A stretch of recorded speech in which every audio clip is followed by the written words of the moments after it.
Hello, everybody, and welcome to another Bloomburrow Draft here on the channel. We're going to be going pick by pick, play by play, talking through everything so you know what to do when you draft this format yourself. Huge shout out to Wizards of the Coast for giving me a free preview account in this early access event so I can get this recorded for you early. Let's get started.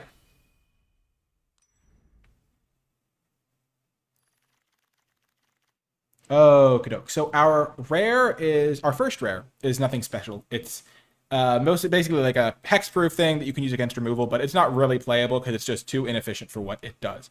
Our other rare, however, is very good, and it is definitely going to be our pick out of this pack. You get to play this, and then every combat you buff something, and if you get to the late game so you can like fully level this up, you can buff something up twice as fast. And I think that's just very powerful, especially on an enchantment that is hard to interact with. This comes in very clutch and just wins you mid-game grinds that you wouldn't have won otherwise. Other cards that are good, I've been really impressed by the Hazard Root Herbalist. Just early game, it does a decent job. It's like a 2-4 kind of. Being able to spread the power around is nice. And buffing up tokens is very relevant in a world with Offspring. I also really like Banishing Light. That would probably be my second or third pick. I think it's between that and the Herbalist maybe for number 2. But it's just an efficient removal spell. And I've been really happy having removal spells in this set. We're starting with an Innkeeper's Talent. And immediately have a tough pick second. Whisker Veil Forerunner is a really good combo with the Innkeeper's Talent. Now, this says you put a counter on target creature. This says when it becomes targeted, you can look at the top 5, get a creature with mana value 3 or less, and just put it into play if it's your turn. So that's really strong. On a 4-mana 3/4, which is a little bit small, but still a good body. So getting past this is a bit of a sign. And it's really good when you can do that. And it's good combo with talent, which you might say, oh, I don't really need to combo with talent. When I have talent, I'm already doing well. But might as well have the combo anyway. So I think that's really good. There's also Galewind Moose, which is good, but it's very expensive at 6 mana. And so I think I'd rather just take the strong card, get some reps with a rare, honestly, that I haven't gotten to play with. It seems like it'll fit well in this green-white deck. And is a card that I'm excited to try out. Maybe if I can wheel 3-tree Fruit Weaver, I can like get this out early. Overall, this seems just like an interesting pick that can maybe get you like game-changing value if you have like a deck with cheap creatures in it. There is some argument to just take the green card because it like synergizes and like keeps you in one color, but I also just think it's also very defensible to just take the strong card in a second color. And here there's another close pick. The green cards are Curious Forager and 3-tree Scribe. I lean a little bit towards the Forager. I haven't found the Scribe to be anything but like a fancy 2-mana 2/3, which is still good stats, but I think this card's a little bit better because it can definitely win you a stalled game. Warren Elder has also been very impressive, just in green-white especially. Just buffing up all your guys is really good. And then what else is there? There's Forager, there's Warren Elder. I haven't been too impressed by the Parting Gust. The 3-tree Scribe is like okay, but I think I'd rather take Warren Elder, honestly, because this can like win you the game. And 3-tree Scribe is just always going to be solid. So which card do I take here? I think I might take the Warren Elder. I just really like this card, and I think third picking it might seem aggressive, but it's been very impressive to me pretty much all event. Okay, now moving on to pick 3. We don't see a lot of white cards here, so maybe a little bit worrisome, but there's not a lot of good green either. This Peerless Recycling is just a little bit inefficient. 2 mana, get something back. Giving your opponent a card to get 2 things back isn't the best, because you give your opponent a card. The Sticky Tongue, not my favorite card. This guy, I might just take the Bonebind Orator. Get a nice 2-drop. There's also Sugarcoat, but Bonebind is pretty good. This card's decent. This red card's okay. There's a lot of medium cards, but nothing too crazy. So maybe that means I should just take a green card to stick in my main colors. I'll just take the Orator. Stay kind of flexible. I could also just take this Mouse. It plays well. It's an aggressive card. I'll take the Orator. Now I'm going to pretty happily take Repel Calamity. I'm trying to get deep into one color, and it might as well be white. I've got the Elder. I've got the Front Runner. Carrot Cake is okay. This card's just, I think, pretty solid. Killing any, like a big thing for 2 mana is nice. Hollywallop is fine, but I like the Repel Calamity. I don't think this rare is very good. I'm trying to hover over the cards long enough for people to read them. I know the set is new, but it's sometimes hard with a lot to talk about, so I'm doing my best. This one I don't love, because just 2 mana to look at their hand and take their best card is just a little bit clunky. And sometimes you can cast it, but like, I don't know. It's just hard to, I don't know. It's not my favorite card. Okay, now there's a Banishing Light. The thing I like about Banishing Light is it fits well in any deck. Brave can be very good. Star Charter can be very good in like specifically black-white, where you have like some ways to gain or lose life. But I think Banishing Light is just always going to be good. And I would like to be green-white to play the Innkeeper's Talent and maximize my Warren Elder. So for now, we're just going to take the Banishing Light.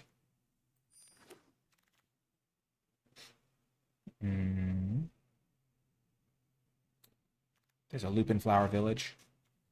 If you have a lot of creatures, you can play that. I have a couple of non-creatures already. Thistledown's not my favorite card. Thornplate Intimidator.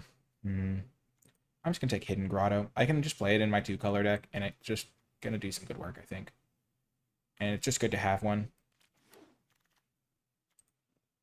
Great. This is a really good white card.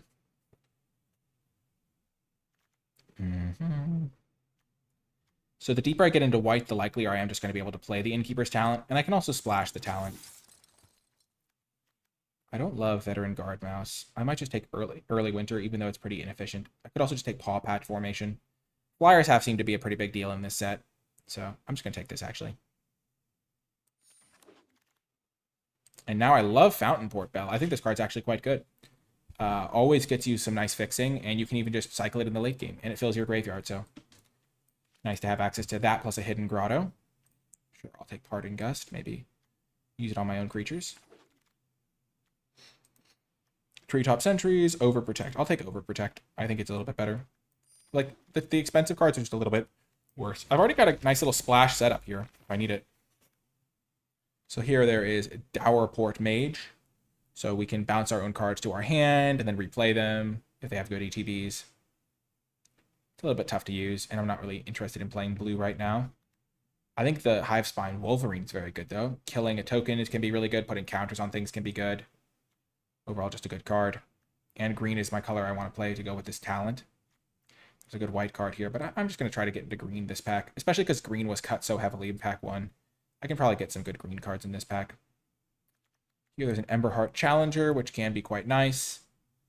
We aren't really going red direction, though. The Rot Collar can sometimes be okay, but it's a little hard to use. I'm just going to take another Warren Elder, though. I'm just chugging along, getting some solid cards.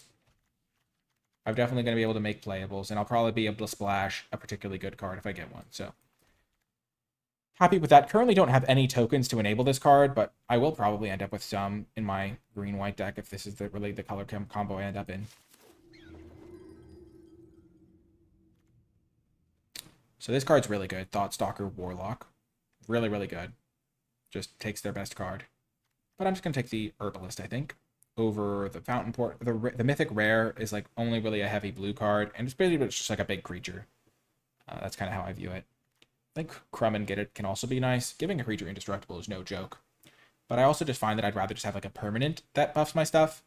Also nice that it can target your guy, so I can constantly trigger this. Currently, like almost all my creatures are small enough to get this thing to work, so that's pretty nice. Okay, what's in this pack for me?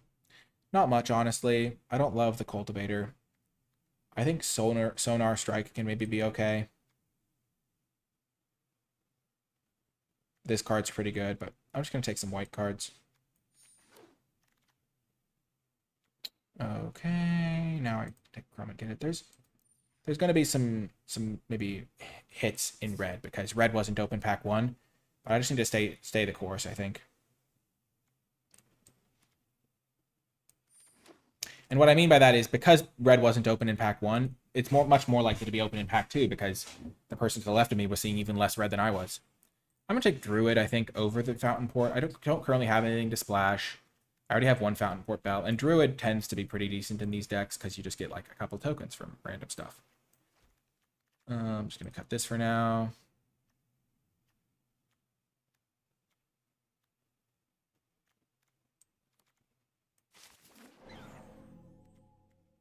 And now I get a Forager. I could also take the Heirloom Epic. My creature count is at 8. I think I'll just take the Forager.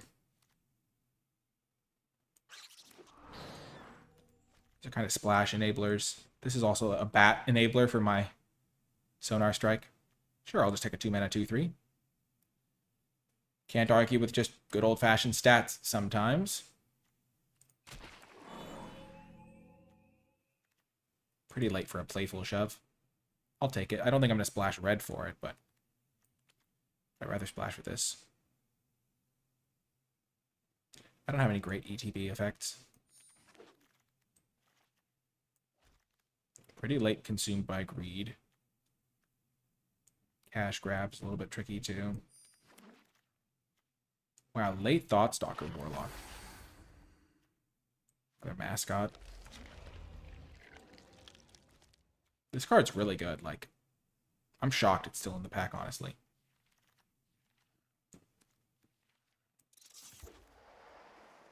Okay, moving on to pack 3. So we're trying to play green-white.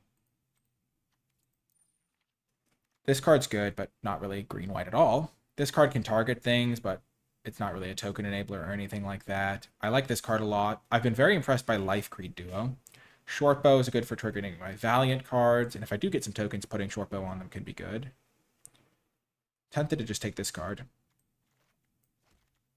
Let's move out all my non-creatures from this 2-drop slot. So I don't actually have that many 2-drops. Which means I think I want a Baker's Bane duo. I think it's better than the Life Creed duo, considering my relatively low creature count. This card's fine, but I'm a big fan of the Baker's Bane. And now there is a Head of the Homestead, the perfect card for green-white. I really like it. It's also just good in green decks or white decks, but plays really well with the Warren Elders. I'm very happy to have this card. And now there is... There's a 3-tree Root Weaver. There's also Uncharted Haven, which I don't really need. There's a 3-tree Scribe, which I might just take as a 2-mana 2/3. I think that's going to be better than Carrot Cake, even though this can technically make 2 bodies. I think just a big creature. And I also prefer it over the, like, I think 2 power is pretty relevant on this guy.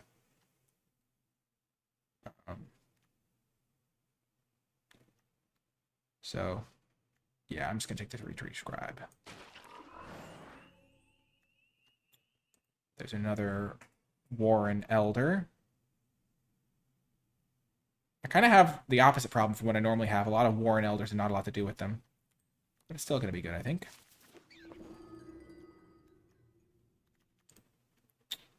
My removal is Parting Gust, kind of. Sonar Strike, kind of. Repel Calamity, kind of. Banishing Light. 3-1. And I can return a 2-drop when it dies. Pretty good. Brawl is also pretty good. This guy's pretty good. I kind of just want to take the 3-drop, though. The 3-1 flyer seems pretty nice for me.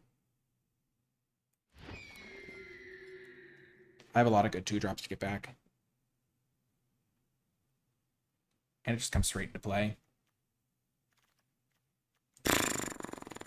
Jeez, Gray Shell is so good. I'm really happy that I have these tree Scribes now. I have a good chunk of cards that will trigger it too. Not infinite, but like this card's so good. It's just huge and gets you value. I would love a Burrow Guard Mentor, but happy to get a green shell. And now happy to get a card that works with the green shell as a 3/4. And it looks like I'm not going to be splashing. That's totally fine. Could always just splash black for this guy if I really wanted to, but I don't really see a need. No need to jeopardize my mana, so I'm going to cut the mascots. Whoa, that's a late moose. That is a late moose. In Redwall, they always like name their years, and I could call this the year of the late moose. Also a late short bow. 17 creatures. Do I want to give something Feather of Flight? I think this is just not where I want to be. I'd rather just have the equipment, I think. I think Reach especially can be pretty good this set. I want to try it at least. Okay, get Carrot Cake or the Heaped Harvest. I'll take the Carrot Cake. I could splash Bloomburrow if I really wanted to, but I don't think I need to. High Stride. I've wanted to try that card. I think it looks pretty good to me, based on the way the games have played out. Okay, pretty happy with this. Pretty happy. So, don't really need this card. I think I'm going to try playing the Hidden Grotto.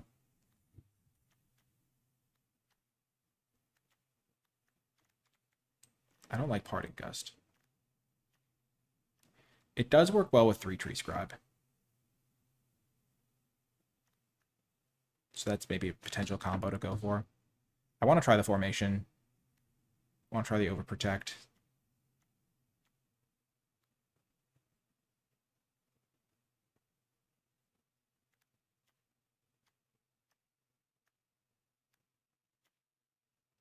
How many token makers do I have for this guy? I've got 1, 2, 3, 4, kind of. I'll cut him. I need extra cuts anyway. I have 16 creatures. I like as many creatures as possible, I think. I'm going to try the Bell. What's my distribution like? 14, 13. Maybe I don't want to run the Bell if I'm not splashing. Yeah, that's fine. My curve isn't too high. I have 3 combat tricks.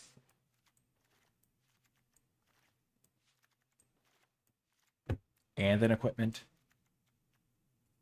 And this kind of like miscellaneous card. Let's just get all my removal spells over here.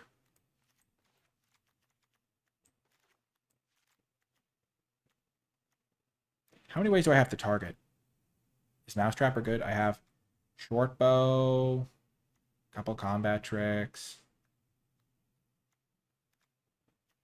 the herbalist,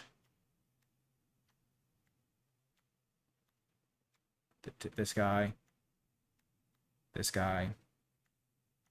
Not a lot, honestly, but still 3/2 flash. Innkeeper's Talent is really good. So I think I'm going to just keep my creature count as high as possible and then just cut some of these supplement cards. So I have 4, 5, 6, 7 2-drops. That's a good spot to be. Short bow can maybe go.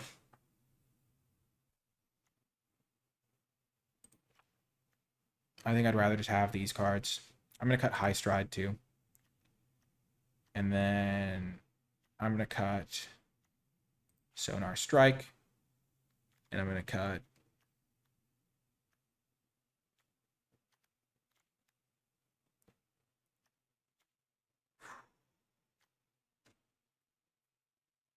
Overprotect, maybe.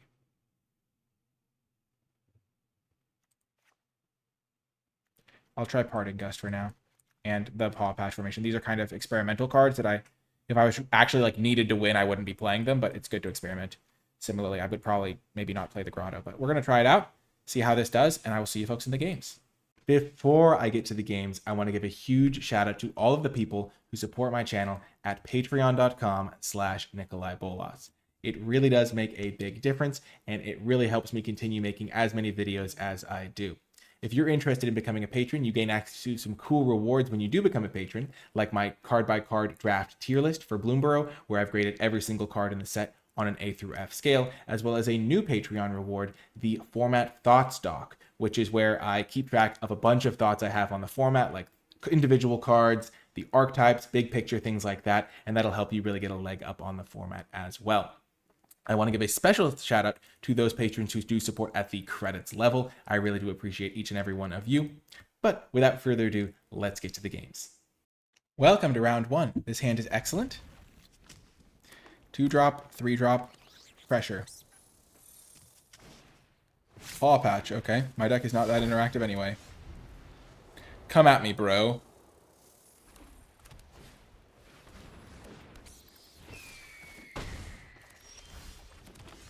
I've got a 2/3, and I'm not afraid to use it. He's off to the races on the play, though, so that can always be a little scary.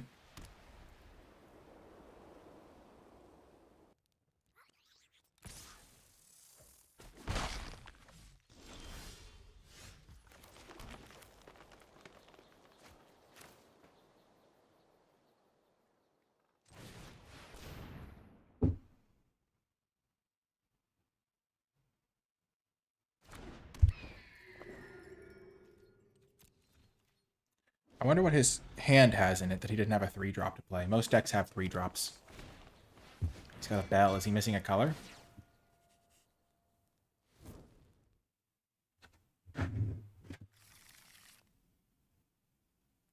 So he was missing a color. He's playing red. Or he's probably splashing red, because you don't splash these cards.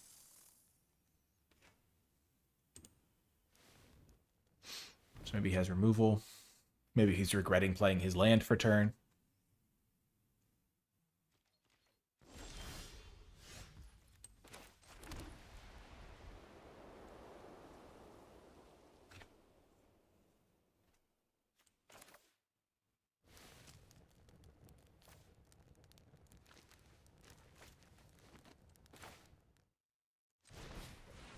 I'm actually just going to play this and sacrifice it this turn.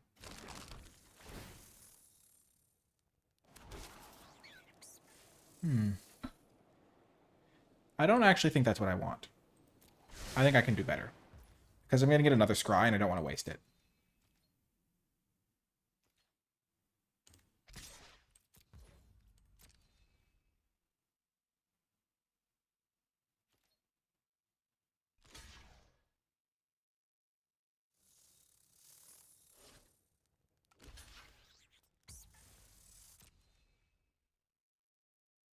I kind of want this thing to die so that if my Jackdaw Savior dies, I can get it back.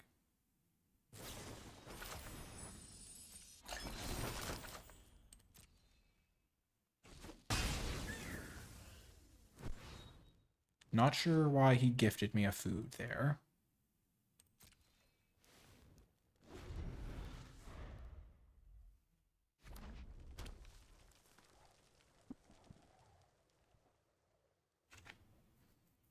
Remember, he's not really as far down in cards as it looks.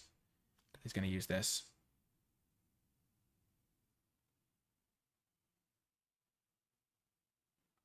4 mana, make 2 creatures, scry twice is pretty good. Especially because you can split up the scries if you see something you like on top.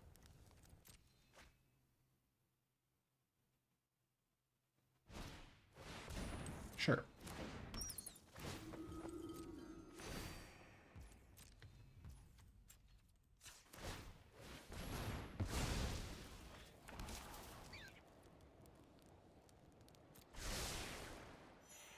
I'll keep that on top.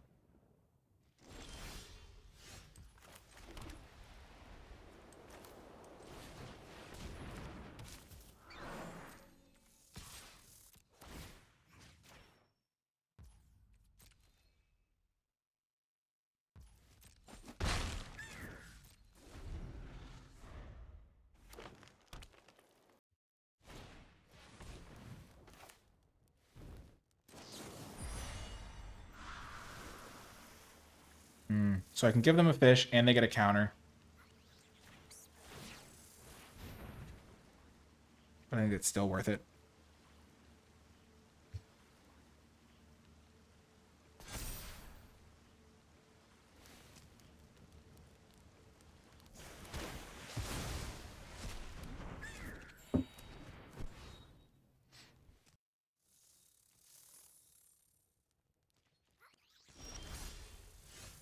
That's a great draw.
I can use this attack with something else and then put a counter on that. That's kind of cute. And now I'm going to take over with this Innkeeper's Talent, presumably.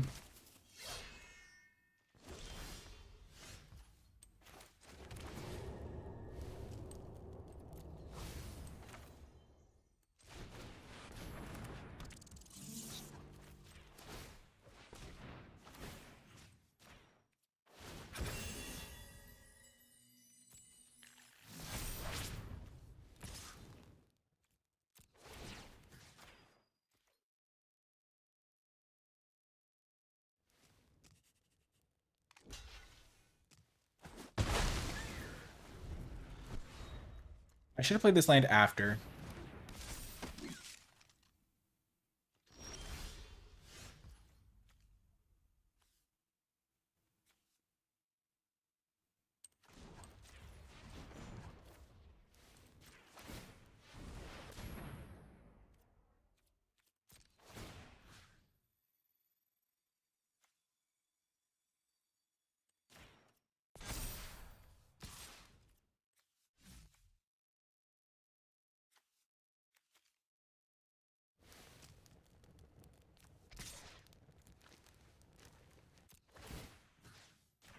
I screwed this up. I should have put the counters on this guy. I messed it up. My plan was I just played that badly. What I was thinking was I could put the counters on this guy, attack with him, buff up this guy thanks to this guy. But I didn't want to trade off my 4/5 for a 3/2 in it. But I guess because if this thing double blocked, it would kill it anyway, maybe.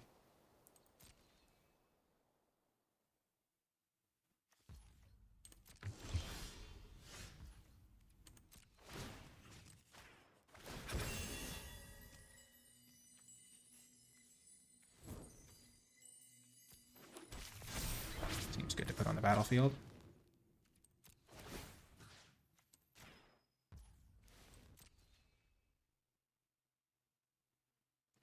I think I've got this game in the bag. There's like no card in this entire set that saves them.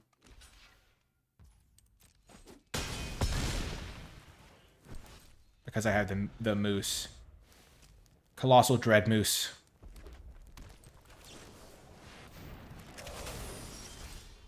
Good game, opponent. Got the win. Nicely done. I forgot to mention, I'm going to be playing 5 rounds with this deck to maximize my time in this early access event so that I can play as many different decks as possible, but still get a good sampling with each individual deck. So that's kind of my philosophy. Welcome to another round. We've got a great hand, 2-drop, 3-drop combo. We're playing against Nicole Dubin, who I've actually had on as a guest long ago on the channel, so that's always fun. That's one of the cool things about these events. They play a lot of limited. I don't need more lands here. I've already got 4. Scrying pretty valuable there, especially when I've got good cards to draw.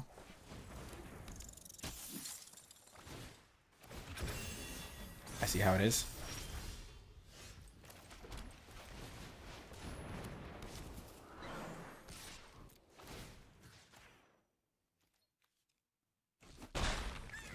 First Blood.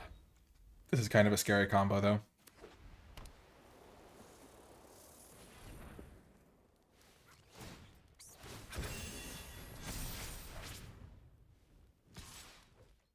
I'm going to take a beating from it when it dies, too. Look at that, I'm going to gain 3 life, too. Oh, no. Good heavens! Oh, good. Okay.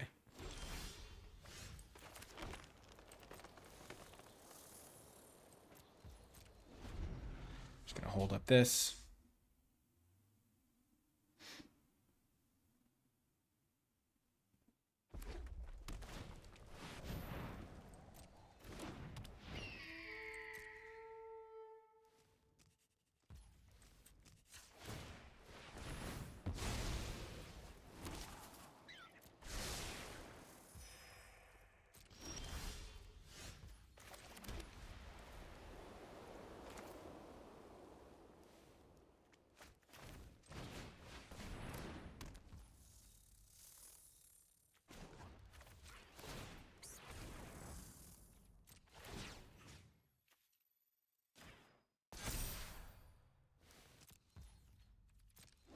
I'm mildly afraid.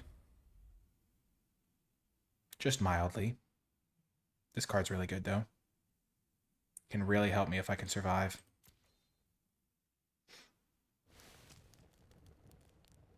So I've kind of got the ground with this thing. This will help me take care of their flyer.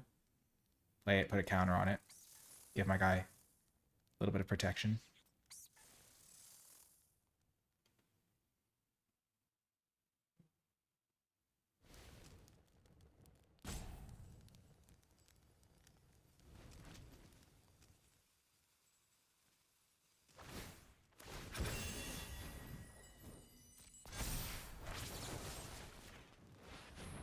I'll take as low damage as possible.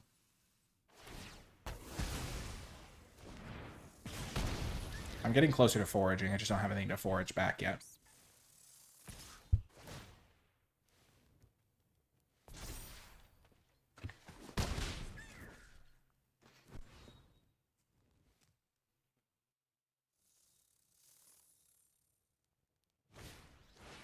Uh-oh.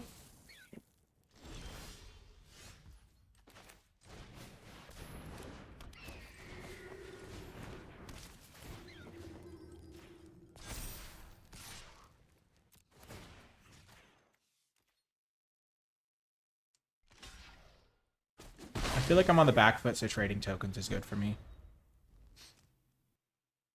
I'm not sure how this interaction works.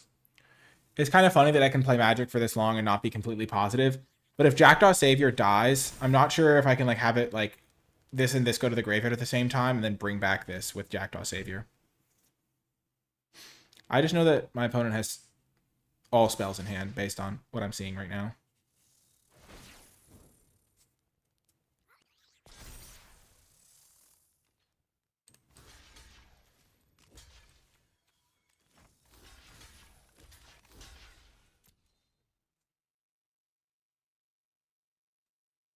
And likely a combat trick too.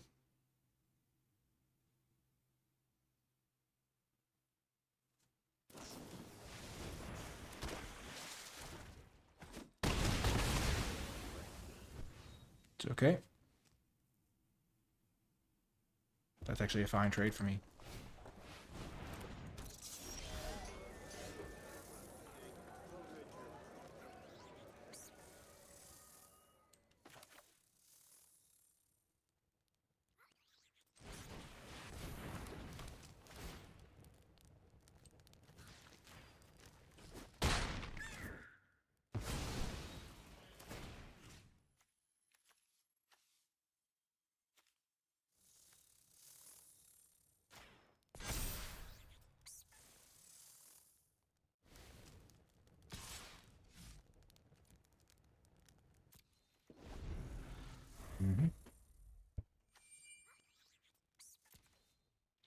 I'm probably going to get back my carrot cake just to gain some life. Or the flyer so I have some protection against flying.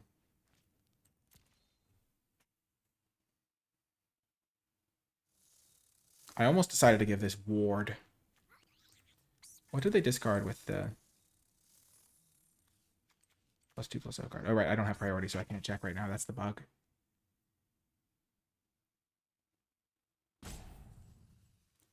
I feel like I've stabilized, and once I gain 3 more life, I'll be really stable.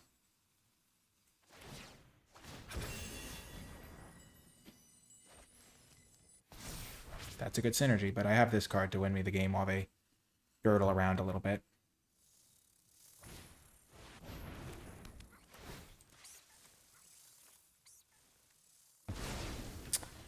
Unfortunate.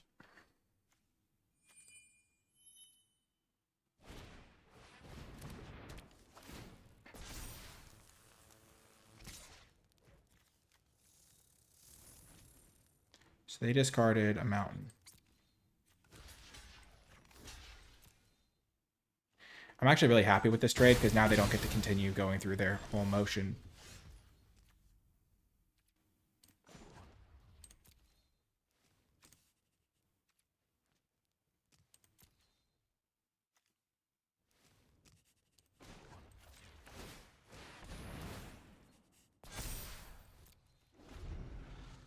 This seems like a good turn to get this down. Metal Guard, sure.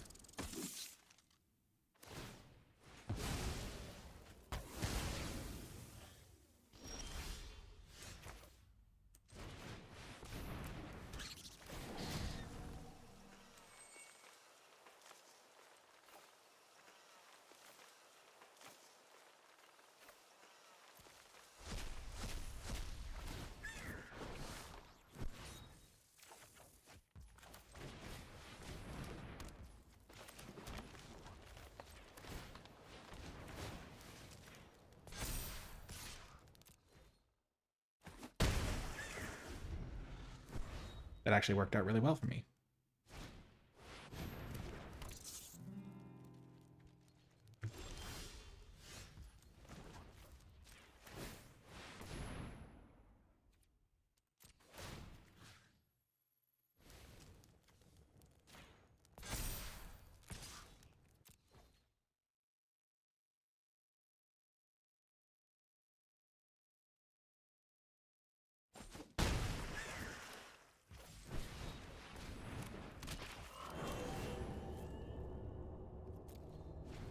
That's going to be really good. Sure.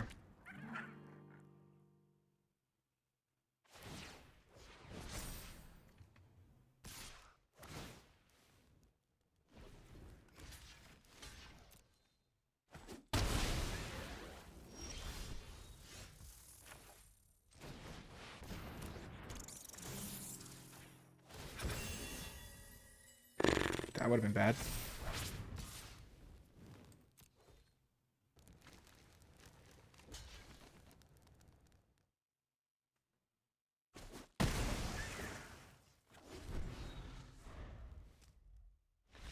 Woo! Got the win. Being able to buy this back was huge.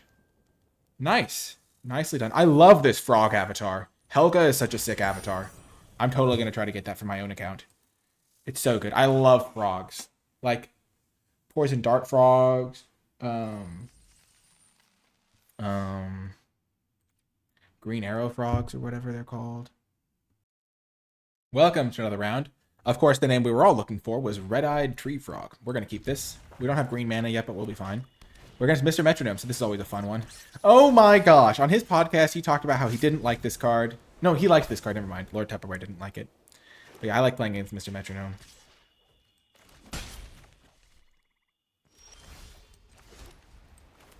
So far, so good. But we do need to draw lands.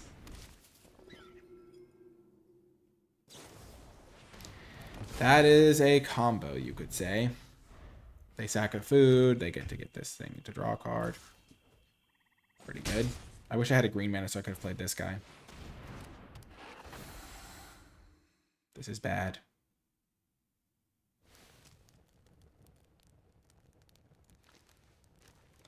They're going to take my Jackdaw Savior.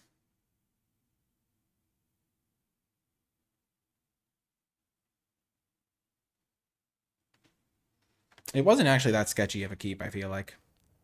It could have worked out. Against what they had, if I could have seen their hand beforehand, I might not have kept it. Oh man, my Savior.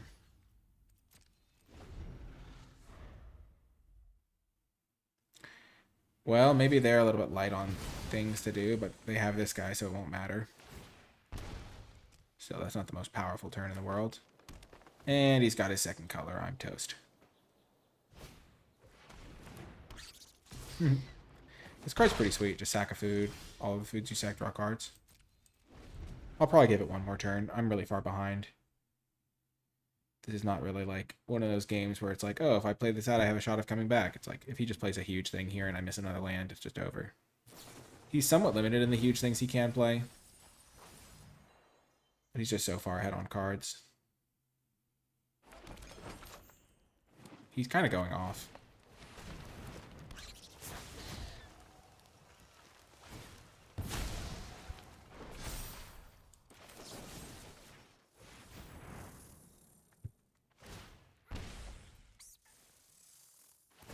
Kind of getting owned here.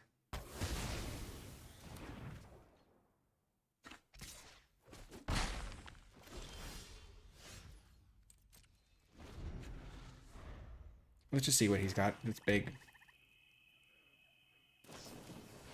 Oh my gosh. Yeah, I can't beat that. I'm just going to concede here. Well, unfortunately, we didn't really get to give him a good fight, but, you know, that happens. Now, this is a hand I can get behind. Both colors? What? More than 2 lands? I'm chilling. I'm crushing it. I am crushing it. Oh my gosh, this is awesome. Ooh, blue-black. I don't really need the Scries yet. I'll just play a 2-drop that can block this guy.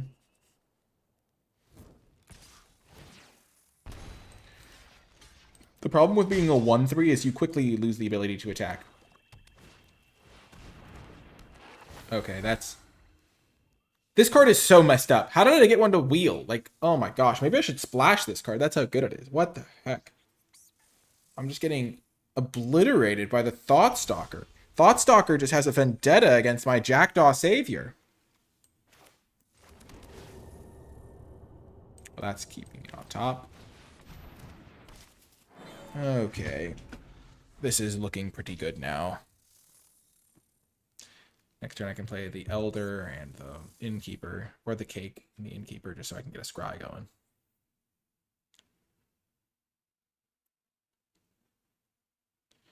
And start using the token part of this.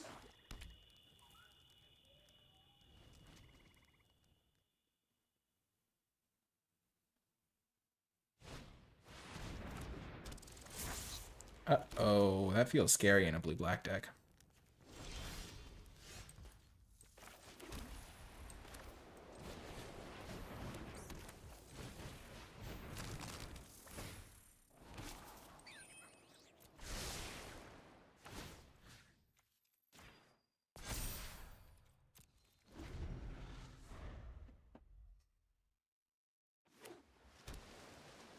It's sometimes weird to decide how to put the counters. Like, I kind of want to put it on this guy, so I have a 2/5.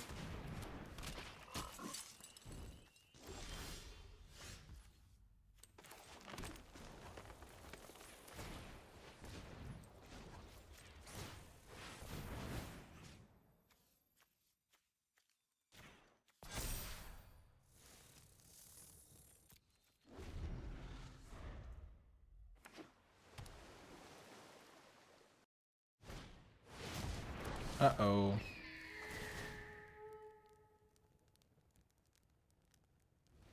I'm taking a chunk of damage here.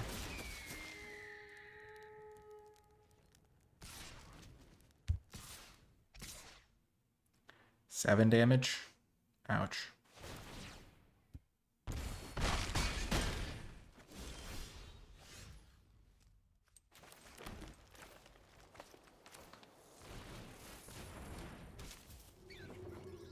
Gonna stop on my upkeep.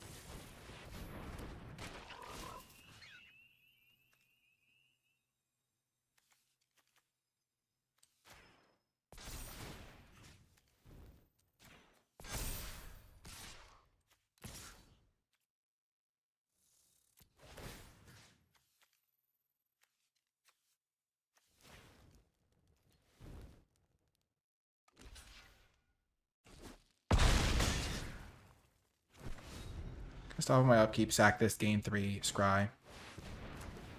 They're just playing it as a 4/4. That's wild. So this thing can attack. Guess it's technically kind of a 2-turn clock.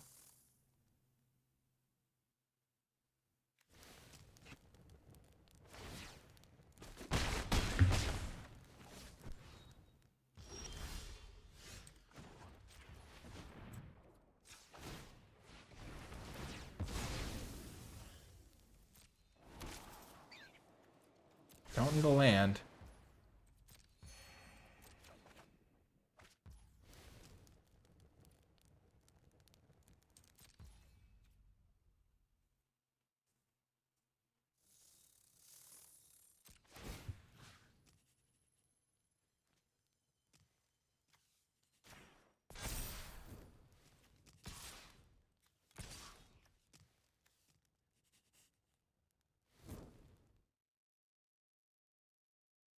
So I'm going to have 1, 2, 3, 1, 2, 3, 4 blockers back.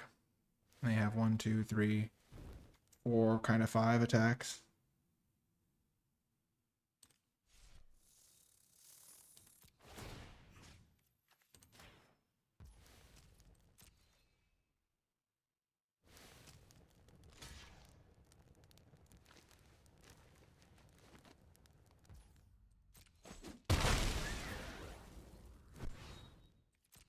My great hope here is that they don't have another creature this turn.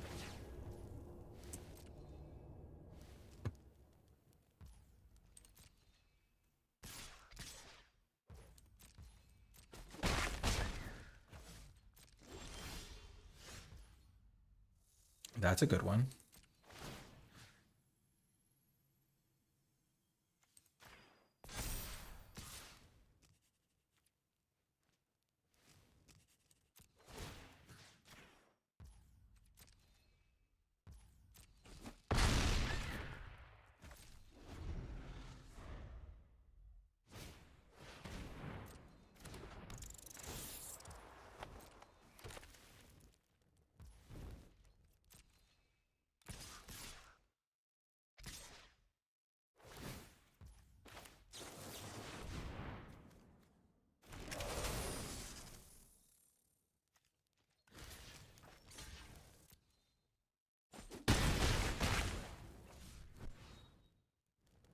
This is tough.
Wow, I did not expect them to block like that.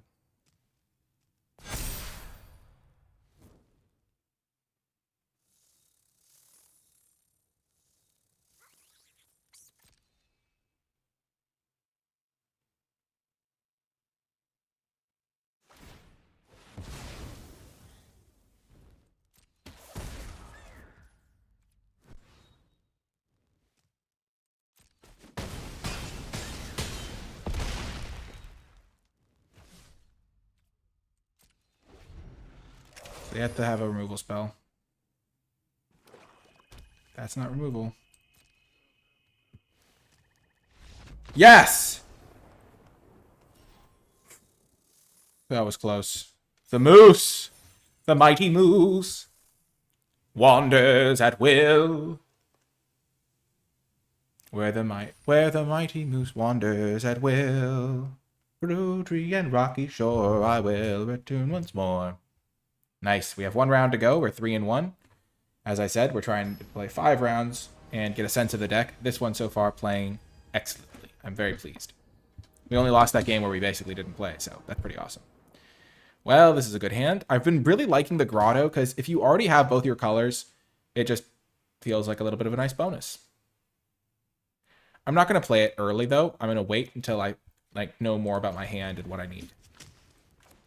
Like, there's an idea where you just want to play the Grotto as soon as you can, but I don't think you really want to a lot of the time. You're like, okay, well, like if I draw a couple lands, I don't need lands anymore, but I kind of still want some lands because I want to play this guy. So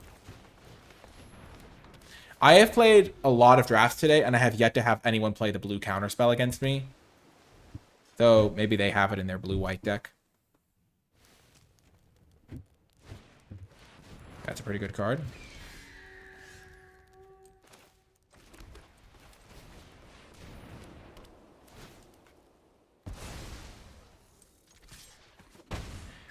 It's much less good when you don't get a counter immediately. But like still I need 1 more land, and once I get that land, like draw it, I'll just play this. And then I can surveil away a land.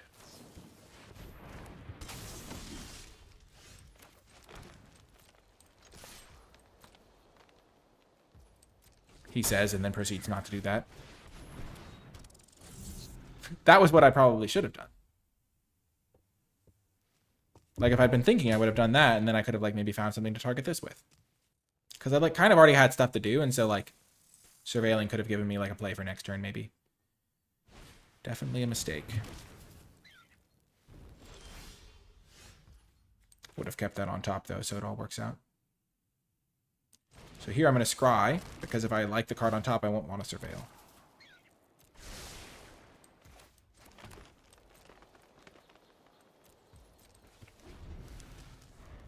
And I'm fine wasting a scry, but I don't really want to. There's no need. I'm not in a huge rush.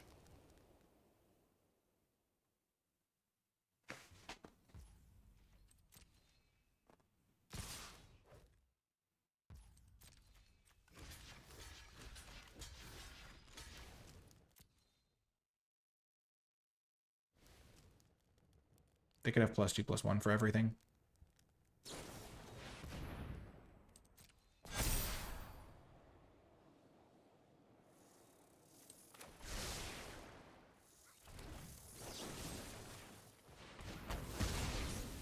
Maybe I shouldn't have blocked with this 1/1 because I was pretty sure they had +2/+1.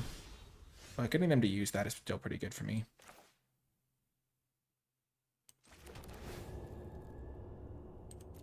That's going to be great.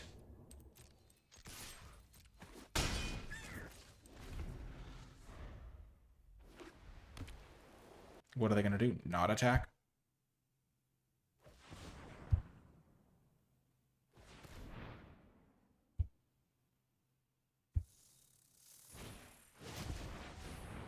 Sure.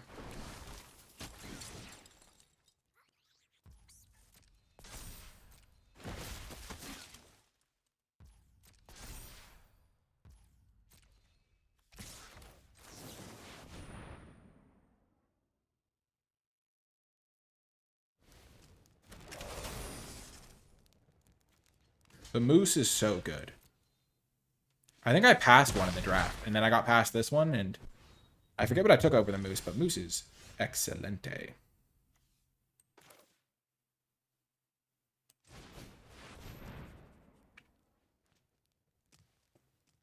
So I could fight the 1/1 token, but it's going to be much better to put a counter on the Forerunner.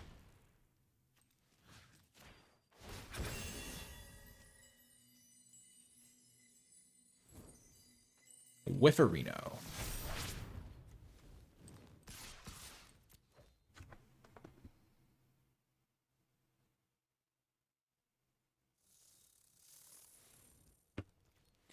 I like the Wolverine. Looks like we're going to be ending with a win here. We're in great shape. Our board state is just huge. Like, it feels like we've just been playing, like, giant creatures.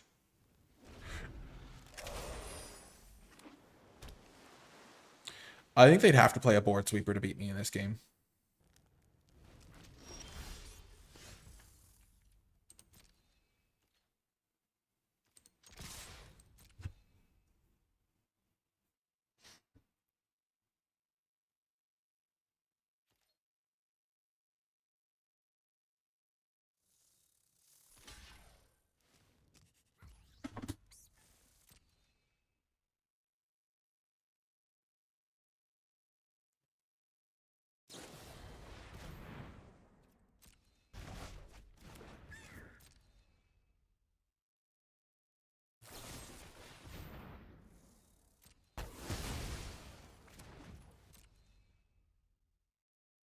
Okay, they survived.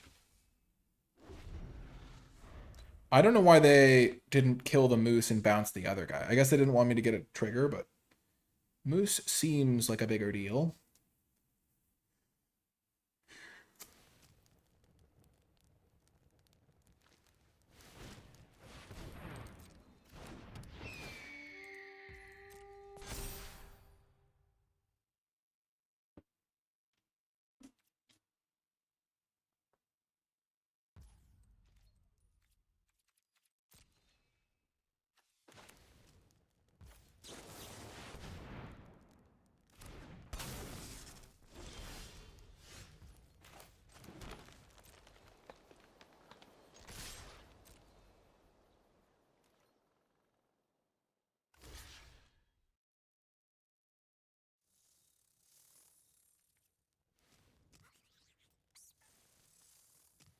So they have to have a combat trick.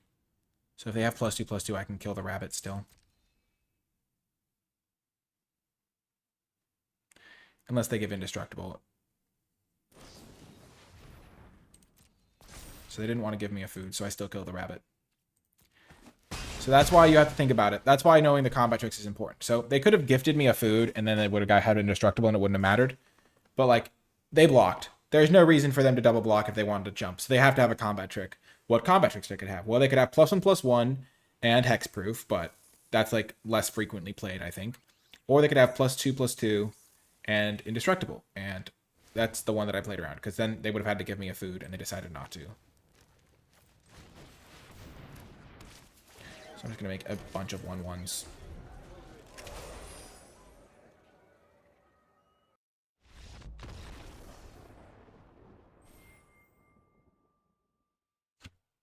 Nice!